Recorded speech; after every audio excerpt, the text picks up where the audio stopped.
Welcome to the Brave Women at Work podcast. This is your host, Jen Pastikas.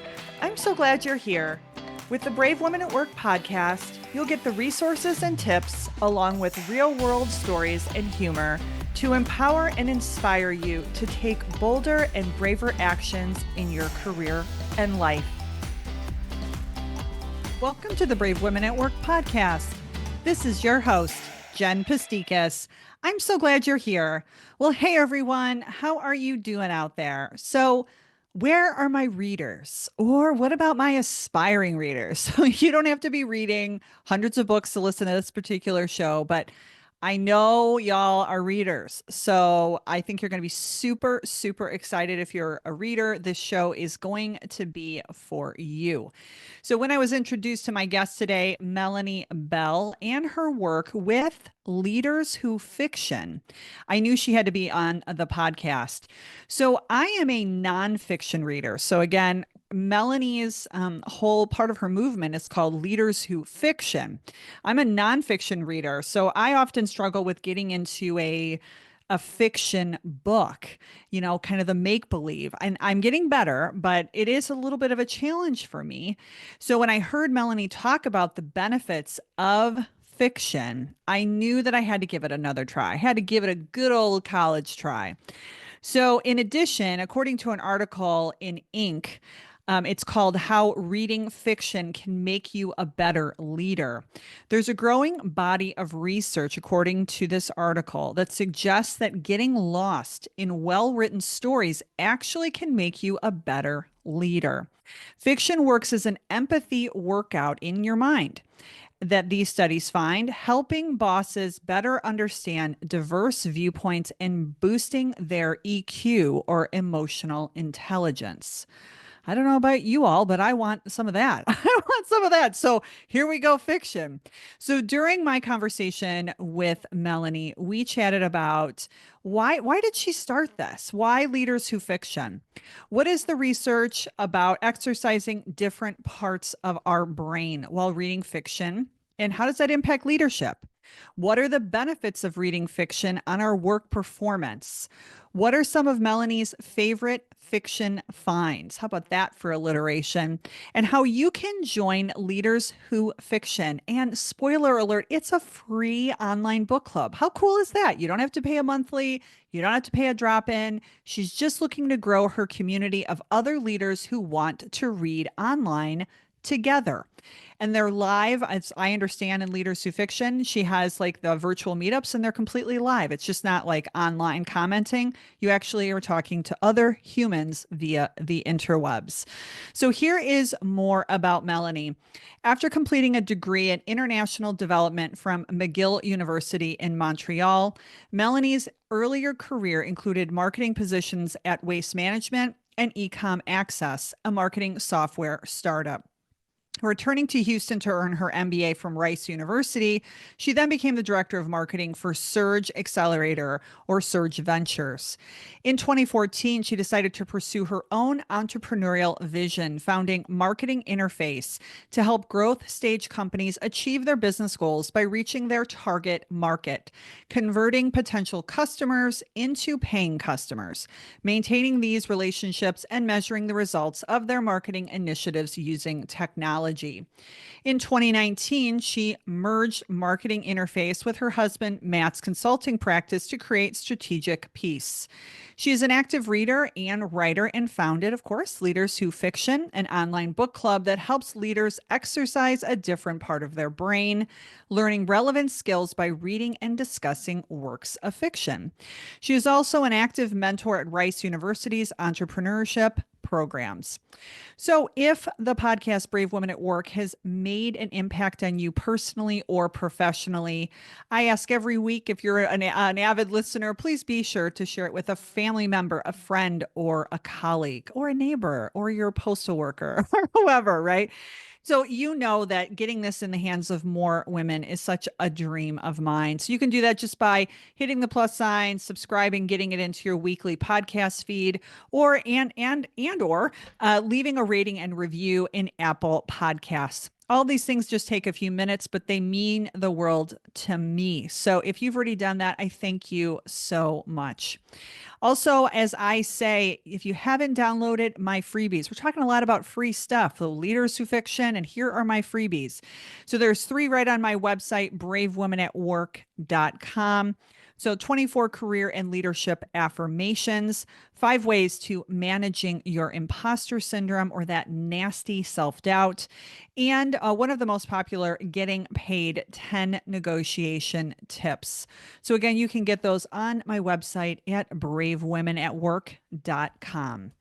All right, last announcement. I have one spot right now that's just opened up for individual coaching. If you would like to learn more about coaching to see if it's a fit for you, just hop on over to my website. Again, it's at bravewomenatwork.com. You can click on the schedule a discovery call. That's going to take you to my calendar. From there, you can schedule a 30-minute appointment. It's absolutely no cost for you to do that. We just jump on the phone. I want to hear a little bit more about your career goals, your career path, like what you're looking potentially out of coaching. And then we'll just have an honest chat to see if coaching is right for you. So again, if you have any interest, curiosity, go ahead and hit that discovery call schedule and we'll chat live. So that is it for now. So let's welcome Melanie to the show. Hello, Melanie. Welcome to Brave Women at Work. How are you? Thanks so much for having me. I'm great. How are you doing? Oh, I'm so good. I'm so good. So, why don't you tell us a little bit about you and your background and how you've gotten to where you are today? Sure. So my background primarily has been in marketing. I that was my first job out of technically second job out of college. And within a year of joining a company, I became a co-manager of a department of 12 people, which was now I appreciate, oh, that's a lot of direct reports to get Yeah, that thrown is. at once. First experience being a manager and Oh, wow. And you had 12 in your first managerial role? Wow. yes. Okay. Yeah. So needless to say, that was a big challenge. There were some ups and a lot of downs. And based on my experience with doing that, I decided I wanted to go back to business school. I was really enjoyed working in marketing, but I wanted to understand overall business and management much better than I did. Hmm. So I came back to Houston. That's when I moved back and did my MBA at Rice and Hmm. focused on marketing and entrepreneurship. After I finished my MBA, I joined a startup accelerator as their director of marketing and got to mentor 10 to 12 startups every year and going through this program where they would learn how to fundraise and start businesses and that kind of thing, which gave me the entrepreneurial bug. And I started working for myself about 10 years ago, doing marketing consulting and focused on technology and strategy. And about 5 years ago, I had this idea. I was really missing reading, and a lot of my clients that I talked to were missing reading, and especially novels. And so I started putting together this concept for leaders who fiction as a way, selfishly, that it would give us an excuse to start reading fiction more. And so then I started that. So that's been my passion project for the last 4 years. Okay, that's cool. So that's why you started Leaders Who Fiction. Mhm. And it's a fun site, so we'll have it in the show notes. So you started it because selfishly you wanted to get back to reading. Yes. Yeah, I really missed it. I always read a lot growing up, read a lot through college, and but it was like one of the first hobbies and interests that fell off my plate when I started working after school. And so I missed it a lot. And then I would pick up a book and I would notice my interactions with clients would be a little bit differently if I was reading heavily or not. And Mm. um and I had just had one or two people mention when I would be like, "Oh, I just read this book." They're like, "Oh, I can't even remember the last time I read a book."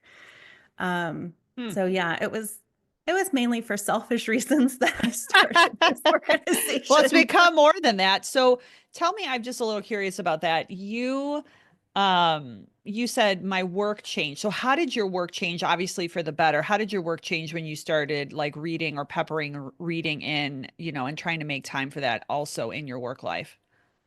I noticed that I showed up with much more. confidence in the way that I would handle a client situation. Mm, I think it was because I was encountering characters where you're like, oh, it's not just me who feels insecure all the time or, has these struggles. And so it really reshaped where I felt like I could be more direct with my clients, um, and really just take on, I feel like I'm kind of being a bit circular, but take on more of a leadership role as I was consulting with them. mm-hmm, mm-hmm. Okay, so you also have on your site research. Yes. And I definitely want to talk to you about fiction versus nonfiction camps, right? Because Hmm. everybody, I have been in a nonfiction, I don't want to say a rut. Like, I love nonfiction, like Right. anything like self-help or business, like give it to me, right? Like Yeah. I am all over it. But you have specific research behind leaders reading fictional books. So tell us about that research. Yeah. So I think some of the most interesting research is just generally about reading, whether it's fiction or nonfiction. And I always feel like I come on a show and I'm like, yes, like read more fiction. I'm like, nonfiction is great too. There's definitely a role for that. So I'm not trying to not knock nonfiction along the way. Some of the interesting research that stands out to me though is when we read, our brains go into simulation mode. Mm, And so we talk about with fiction, it's a real opportunity to develop empathy skills and some of the soft leadership skills because hmm your brain is actually, you're walking around as the main character in the book. And so hmm, with fiction, a lot of times writers are trying to explore gray areas of moral or ethical issues. Whereas a lot of times when we read business books and we get case studies, the writers have really dumbed down the situation. Some of that complexity has been removed. Tends to be a bit more black and white and obvious what the solution is. But when you're reading fiction, you're getting the same ups and downs emotionally as this character as you're walking around in their mm. shoes. And so just from like a training and rehearsal perspective, it's a really good opportunity to do that. Um, but honestly, like even with nonfiction, just reading generally helps reduce our stress levels, even more so than just going for a walk, which when I read that statistic, I was shocked because everyone's like, you're stressed, go for a walk. I'm like, or pick up a book. It's a good Or stress then relief you can mechanism. really bliss out and you go for a walk and read a book, There right? you go. Yes, exactly. Do the audiobook while you're walking. Well, okay, so quick question. Does that count? Like, can you like still transport while you're walking, or do you have to be stationary? Do you know that answer? I haven't seen research on it, but I do Okay. know, I think more and more people are embracing audiobooks. So I think that there's a lot to be said Okay. for that. Yeah. Okay, there you go, everybody. You can get your steps in and actually you Yes. can get your like transporting yourself into the main character. Okay, so that is really interesting for me. So my daughter and my husband just went to see Harry Potter off Broadway in the Chicago area. So you're saying, and I've never heard this before. So when you're reading like Harry Potter, for example, if you're reading it, you are now in Harry's shoes. Is that what you're saying? Yes. Okay. All right. I've never Yeah. heard that before. And now I understand why. I mean, I just truly love nonfiction. I really love Hmm. like self-help and all the leadership development. Otherwise, why am I doing this podcast? I want to share all this stuff. But I understand because I don't have as much time or probably mental bandwidth as it sounds like it needs a little more space, like to marinate fiction, fiction does. Is that Hmm. true? Like, because I've, read some beautiful fiction books and, you kind of get like wrapped in and then like you're in the story and you don't want to leave the story and, Yeah. all that kind of stuff versus like nonfiction. I'm like, oh, okay, very interesting statistic. And I can take it in like Yeah. bite-sized candy bar pieces and like put it down. Yes. I think that's a very fair comparison on Okay. the All reading right. experience. Yeah. Okay. So you're saying, and I put it, this is too extreme, like leave the world of nonfiction for a minute, right? And like I'm counseling myself. You're selfishly, started Leaders Through Fiction. I'm selfishly asking you, like, okay, So you're saying we should leave the world, or I should leave the world of nonfiction for a minute and pick up fiction so Yeah. that I can maybe get into the story. Maybe it'll like stretch the synapses differently. Maybe it'll stretch it more Mhm. creatively, that kind of stuff. Yes. Yeah. It's really good for problem solving differently. Hmm. And I think that goes back to where, because you spend so much time in fiction in a gray area with moral ambiguity, Okay. um, that it's really good for developing those kinds of skills. Okay. And then, so you've given us some benefits. Are there any other benefits that you want to share and how it would like impact us, improve our performance at our work? Because, the podcast is called Brave Women at Work. So women are like, okay, well, all right, you're telling me to read. I don't have a lot of time for it. Yep. How does it help me end game, like with my job performance? Yeah. So we touched on it earlier. So the development of the soft skills, so empathy, communication, problem solving, is that a soft skill? It's not technically accounting or something like that. Right. Are really the main drivers of what I think fiction delivers for our professional development. Okay. Okay. And then I don't know if you've ever read this, but nonfiction, are there any benefits to reading nonfiction? You could say, nope, no, not really. Or I don't know. I was just curious if there are different benefits for reading nonfiction. I haven't I haven't read any that's not like because it's not my area of focus. Yes. But I think going back to something that you said earlier, I do think that there's something to be said for getting distilled knowledge in a really efficient way. I think that to me is really where nonfiction plays an awesome role. Mm-hmm. Yeah. The other thing that I use nonfiction for, and this goes to Gallup strengths, and it's escaping me which of the strengths. Oh, it's called input. That's one of my top strengths. So I'm a Okay. learner and I'm an input person. So I will leverage nuggets of factual information from nonfiction, but I think you can do the same with fiction. It's just Yeah. different. And then I Mm-hmm. will leverage it and repackage that information in a presentation or like in I will quote it, and use it as part of a coaching session with an employee.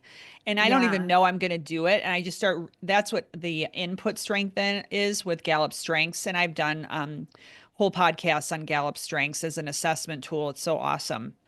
But I Mm-hmm. use it as an input person to then regurgitate it and like bring it forward when appropriate, is why I'm a big nonfiction reader. Yeah, definitely. So I'm curious because I know other people who are really big nonfiction readers and they have like this whole system of like index cards where they keep track of quotes and statistics and stuff. Or do you feel like it just sticks in your brain for you to draw from in the future? It kind of sticks in my brain like the things, but I'm deep into perimenopause. Yeah. So like, yeah, I'm not gonna claim like, oh yeah, it's in its own Dewey Decimal System Yeah. up here. No, it's not in there. But at the moment, yes, there are pieces that will like really imprint. I do not have index cards with quotes. I just Yeah. like memorize my top quotes. I'm reading, I'll just share a book I'm reading right now. It's The Let Them Theory by Mel Robbins. And it talks all about her let them theory, which is essentially disconnecting yourself emotionally so that you maintain your power in like charged situations, whether they're work or personally. Mm, And one of the quotes she shares a couple times in the book is, what would you do? Or it says, tell me, what would you do with this one precious life, which is by Mary Oliver.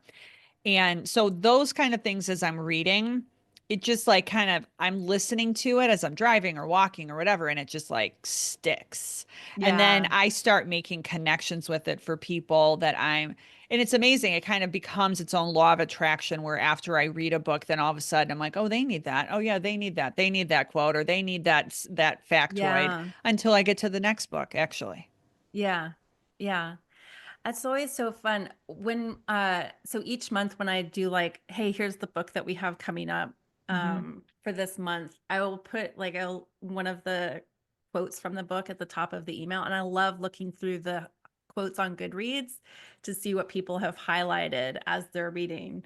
It's a really fun exercise to do. So Oh, that's cool. So So yeah, tell us how Leaders Who Fiction works because when I went in, I'm like, well, this is easy. So I want to encourage you to go to the site. And if you're, and I know several people in my community that are big readers. So why don't you tell us how it works? Sure. So we function like an online book club. There's a book that's picked every month, and we have a meeting which is the last Wednesday of the month, and we meet on Zoom. And all of the information is on the website. So I announce the books 3 months in advance because some people don't come to every meeting. So there's no obligation. You're like, once you sign up, you have to come to every single thing or Hmm. you get tally marks against you. We have people that come a few times a year. I have other members. I have one member who's been with me since the start and she hasn't missed a single meeting yet. She was like, Wow. amazing. I'm like, wow, your attendance record is almost better than mine, but we're tied. Um, so that's been awesome. So yeah, it's just signing up on a Zoom form and then you get the information on your calendar and join on Zoom and read the book and come to the meeting and talk about it. So So do you lead it or does someone else lead it? Tell me about that. so up until this point, all but one of the of our meetings I've led. I've started doing more like co-facilitating the conversation as some of our members wanted to do that, Okay. where they wanted to step up and help run the meeting. So I'm doing more of that this year. Okay, so co-facility. So that's fun for someone that wants to kind of do that, but not Yeah. be responsible for a full book club. And here's the kicker, and I think there's no cost to this, right? Like you can No. just drop in. Yeah, exactly. Like I said, it's a passion project for me. So Ah, yeah, it's so just drop awesome. in. And yeah, the more people reading and connecting with this, that's my goal with it. So Oh, that's so cool. So if you're looking, because you tell me, I mean, I don't make it a priority. I don't want to say I don't have the time because that's not true. We all have the time to do the things we want to, but I don't make it a priority to be part of a book club right now. But I'm assuming that online book clubs, there are some paying ones, correct? So you have to pay for mhm. like, Yes. membership. So I was looking for your pricing matrix or your pricing models, and I'm like, there's nothing here. Like she's Yeah. like doing this completely altruistically, which is so cool. Yeah. Yeah. Okay. And then how many people are in, the Leaders Who Fiction world right now? You said um, you've got some people that are like lifers, right? Which is Yeah. awesome. But do you have people like a pretty large community? Is it still growing? It's definitely still growing. So I would say like the total community right now is somewhere about like 60 to 80 people. Okay. And then typically on a meeting, we'll get somewhere between 8 to 15 people on any given meeting. So That's actually a good size though. it is. And I think once we get above 15, and that would be a great goal, I would love to have a second meeting time available because we do have kind of on the periphery people who are in other countries and other time zones that have engaged with us but can't make the meetings just because right now they're offered at lunchtime central time and it's like Hmm. we've got a few people in South Africa and I'm like, yeah, that's not going to be the best time of day for you, but Right.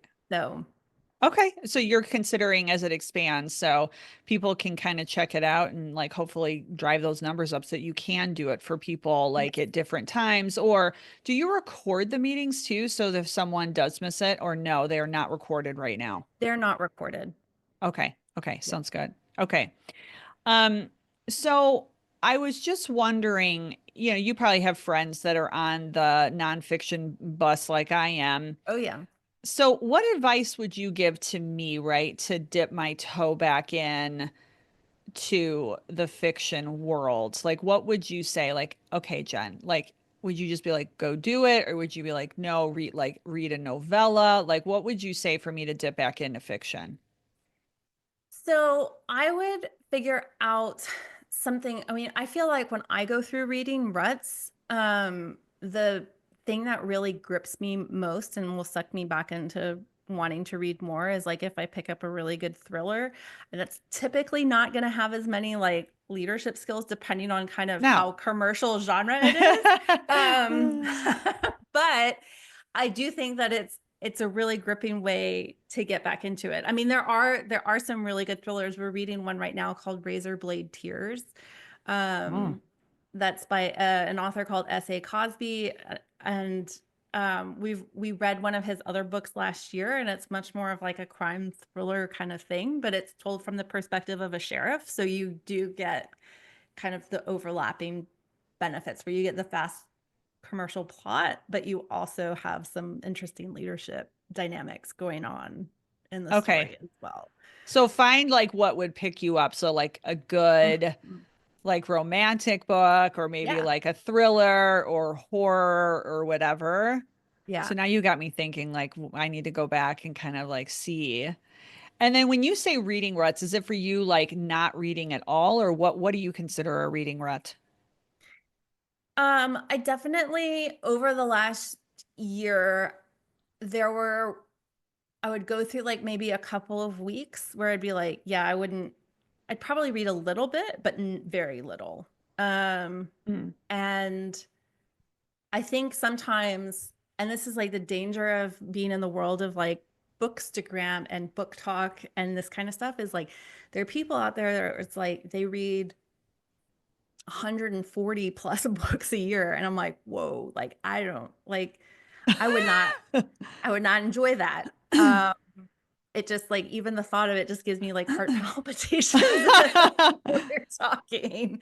Um, I mean, good for them if that's what makes them happy, but for me, I'm like pretty good if I read like a book, sometimes two books in a week is like a really solid pace for me.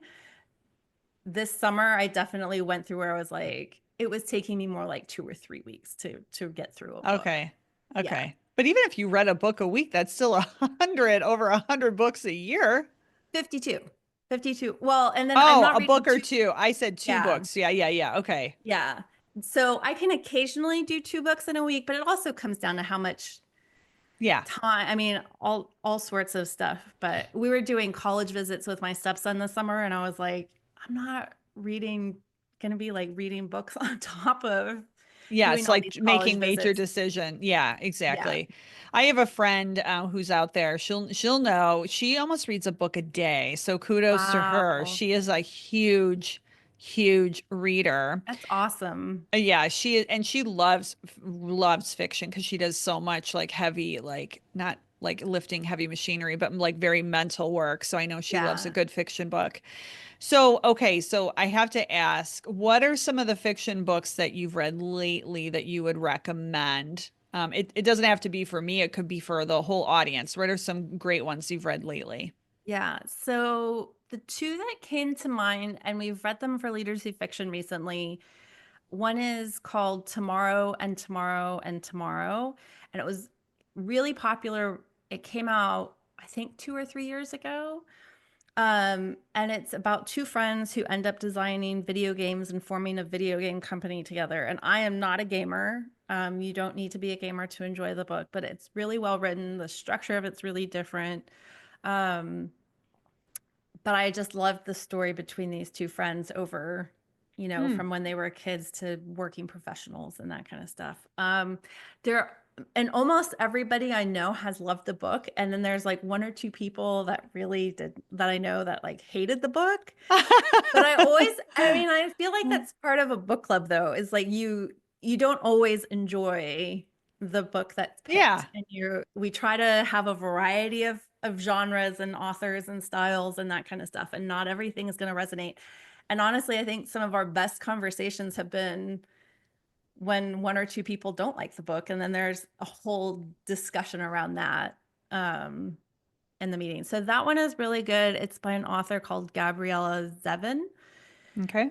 And then the other one that people really enjoyed, and it's a super cute book. It's really, as far as I know, it's very unique. It's called Convenience Store Woman, and it's Hmm. by a Japanese writer. And so I'm gonna blank on the name of the author.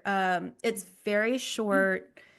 It's a pretty cute book, but people really just enjoyed that. And it's got a lot of, she works at a convenience store. And so there's a lot of interesting dynamics between her and her superiors in the store and her colleagues. Hmm. Um, yeah. So those are Okay, two so things. those two. Yeah. And what would you say your favorite book of all time, or do you have a book like a fiction book that you reread like every year or frequently, that kind of stuff? So the book I've reread most frequently has been 100 Years of Solitude by Gabriel Garcia Marquez. Hmm. The last time I read it, I didn't enjoy it as much as I used to. So it might be a while before I reread it, but it's got one of the best openings in fiction, in my opinion. The first paragraph is just like beautifully written, and it's a really good story. The confusing thing about that book is that it's multi-generational, and they go through like 6 or 7 generations in the story, and like every character has it's like the same two names used throughout it. And so I know some people find it really frustrating to read, and they're like, wait, which Do of you the have to like Arcadians? map? Do you have to map the family basically? I think you just kind of go with it, and it's like, know that it doesn't really matter if you're keeping track of them or not. Okay. Okay. So you just keep going. You keep Yeah, going. Okay. yeah, I'll tell you a book, and I can't remember all the details, but I'll tell you a book like you're saying in this genre that took me on a trip of a fiction book was Like Water for Chocolate. Have you ever yeah, read that book? That yeah. book That's like a takes beautiful book. you, it is like just takes you on this magical visual emotional feast, I guess almost. So if no one's read that one, that's a nice one maybe to add to your list this year. Yeah. You just made me think, oh yeah, like Water for Chocolate. So I forgot to ask you the meetings. You said they run once a month. Is that correct? Right Yes. now. Okay. Yep. And are they an hour in length, just like over a lunch hour, or how Yes. long are they? An hour? Yep. 1 hour. Okay, And we perfect. start So we start fairly promptly and end really right at the hour mark. So okay. All right. yeah. So, and do you have people that are forming like sub book clubs or like other relationships because of this project? I know that there are a couple of members who have connected outside of this and have like guest written blog posts for somebody else's blog. I know somebody mailed a book they recommended that we weren't going to read to somebody that they thought would enjoy it. So, like, yeah, give people more to read. Um, That's yeah, so cool. there are some connections that are forming outside of just the meetings. Oh, that's really cool. Yeah. Okay, so everyone, you may have a reading goal this year. I do not personally. Do you have a reading goal? Like you said, one to two a week, or do you just kind of organically kind of let it flow? So I set a goal. I use an app called Storygraph rather than Goodreads Okay. to track my reading. And there are a few different reasons why I do that. But one of the reasons is I can set a goal by total number of pages read.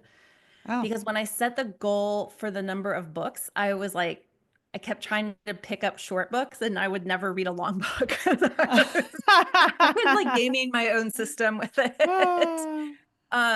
So if I do pages read, then it's fine to read a long book as well.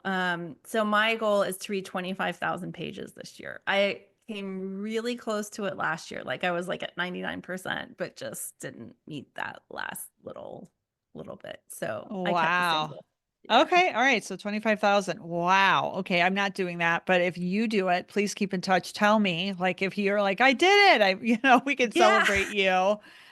We can celebrate you on the other side of that. So I ask all of my guests, what are one to two ways that you believe women can be braver at work today?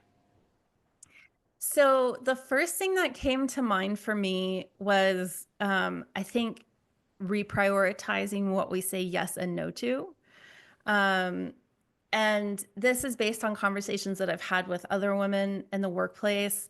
Um, a lot of times, I think early in a career, we do need to say yes to a lot of opportunities to get visibility, to work on our skills and develop projects. And then as we progress through our careers, you still want to say yes to opportunities, but then the getting good at saying no becomes really important. And I think Mm-hmm. to me, some of that was like, yeah, it's saying yes or saying no, but it's also having the confidence to like leave the room when you need to leave the room. I Mm. think to me that's been a lesson that I've had to learn kind of a few times over, is like, when is it appropriate to leave the room?